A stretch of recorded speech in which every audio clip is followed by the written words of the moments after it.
खबरों से भरपूर। आप देख रहे हैं वतन समाचार। मैं हूं मोहम्मद अहमद।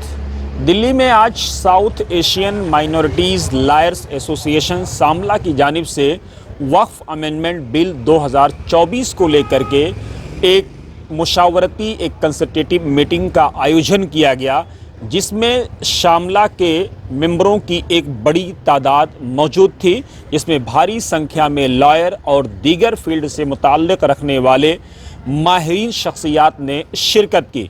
इस मौके पर शामला के पदाधिकारियों, प्रेसिडेंट और साथ ही सेक्रेटरी जनरल और दीगर ओहदेदारान की तरफ से स्पष्ट शब्दों में कहा गया, हम वक्फ अमेंडमेंट बिल का इसलिए विरोध कर रहे हैं क्योंकि ये बिल संविधान के विरुद्ध है, और जो बिल संविधान के विरुद्ध है वो भारत के विरुद्ध है, और जो बिल भारत के विरुद्ध है वो बिल किसी भी सूरत में हमें स्वीकार्य नहीं है। उन्होंने कहा कि जिस फ़लसफ़े की बुनियाद राजा राम मोहन राय ने डाली थी, कसरत में वहदत, जिसमें उनका साफ कहना था कि भारत सभी धर्मों को साथ लेकर के ही एक संवैधानिक दायरे में आगे बढ़ सकता है, और जिसको आगे बढ़ाया सर सैयद अहमद खान ने और जिसको टेक ओवर किया हमारे पूर्वजों ने, ख़ास तौर से मौलाना अबुल कलाम आज़ाद, पंडित जवाहरलाल नेहरू, महात्मा गांधी, सरदार वल्लभ भाई पटेल, गोविंद पल्लभ और तमाम लोगों ने जिन्होंने इस पूरे फ़लसफ़े को एडॉप्ट किया और एक संविधान का रूप दिया, एक कॉन्स्टिट्यूशन का रूप दिया।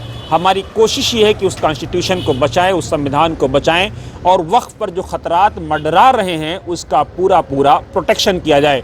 उनका साफ कहना था कि जॉइंट पार्लियामेंट्री कमेटी को हमने एक प्रस्ताव भेजा है और हमारी सिफारिशात उनको दे दी गई हैं। साथ ही जेपीसी के सामने हम अपेयर हो करके अपनी बात रखना चाहते हैं, लेकिन विडंबना ये है कि अब तक जेपीसी ने हमें कोई मौका और समय नहीं दिया है जिससे जा करके हम उनके सामने अपनी बात रख सकें। और क्या कुछ शामला के पदाधिकारियों और दीगर जिम्मेदारों की तरफ से कहा गया, आइए सीधे देखते हैं ग्राउंड जीरो से ये ख़ास report. Protection of minority rights के लिए इसे बनाया गया और हम हमेशा से आवाज़ उठाते रहे हैं। ये जो वक्फ अमेंडमेंट बिल 2024 है, इसकी नीयत का हमें अंदाज़ा है। यानी एक छोटे से एक्ट में 44 अमेंडमेंट्स।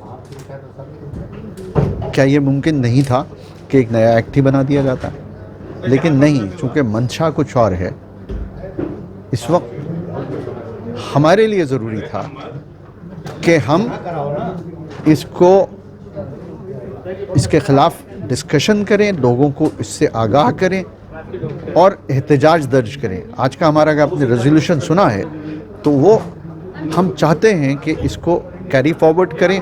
जेपीसी को हमने बाकायदा एक रेजोल्यूशन भेजा है, जेपीसी से बार बार मिलने के लिए हमने वक्त मांगा है, वो हमें वक्त नहीं दे रहे।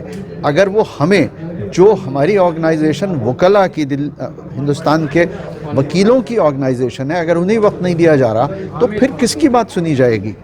तो हमारा मकसद इस प्रोग्राम को ऑर्गेनाइज करने का ये है कि आम लोगों को मालूम हो कि वक्फ अमेंडमेंट बिल जो है वो वक्फ प्रॉपर्टीज़ के कितने उसमें नुकसान के लिए है, मुसलमानों की जो कॉज़ है उसके नुकसान के लिए है, और हम इस पे मुस्तकिल कुछ न कुछ एहतजाज करते रहेंगे और कोशिश करेंगे कि हमारी बात सरकार तक पहुँचे।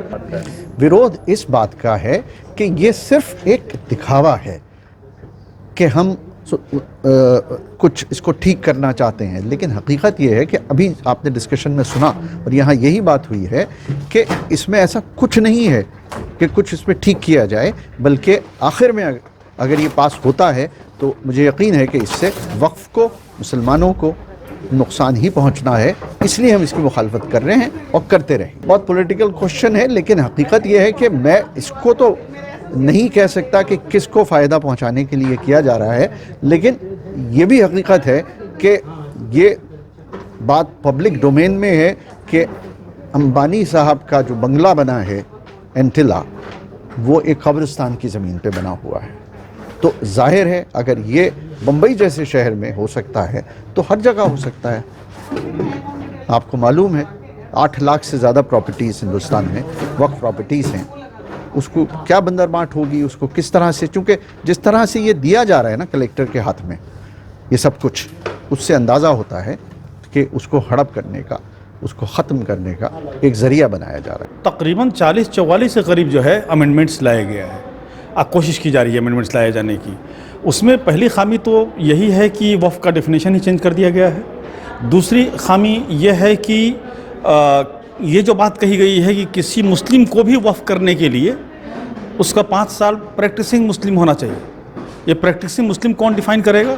सब मिलाकर यह है कि इस वफ़ के प्रोविज़न्स, अमेंडमेंट बिल्स के प्रोविज़न्स को देखने से ऐसा लग रहा है कि वे अमेंडमेंट इसलिए नहीं लाया जा रहा है कि वक्फ एडमिनिस्ट्रेशन के ज़रिए जो है वक्फ प्रॉपर्टीज़ को सही किया जाए, बल्कि ये कि इससे तो प्रॉपर्टीज़ ही ख़त्म हो जाएंगी जितना लूप होल्स इसमें दिया गया है। बस यही तो अफसोस की बात है कि तमाम वो पॉलिसी जिसको कहते हैं साम दंड भेदभाव, वो सब लगाकर कोशिश की जा रही है किसी तरह से मुसलमानों का आइडेंटिटी को ख़त्म किया जाए। और ये वक्फ एक्ट भी एक प्रयास है मुसलमानों के आइडेंटिटी को ख़त्म करने। मैं समझता हूँ कि ये सिर्फ़ और सिर्फ गोदी मीडिया का प्रोपेगेंडा है, बाकी ऐसी चीज़ कोई नहीं नज़र आ रही है। हाँ, एक बात मैं ज़रूर कह दूँ कि सरकार को ये ख्याल करना होगा कि देश उसी वक्त तरक्की करेगा जब इस देश का हर शहरी, हर कम्युनिटी अपने आप को आज़ादी से सांस लेने का मौका मिले, और उसी रास्ते पे चल के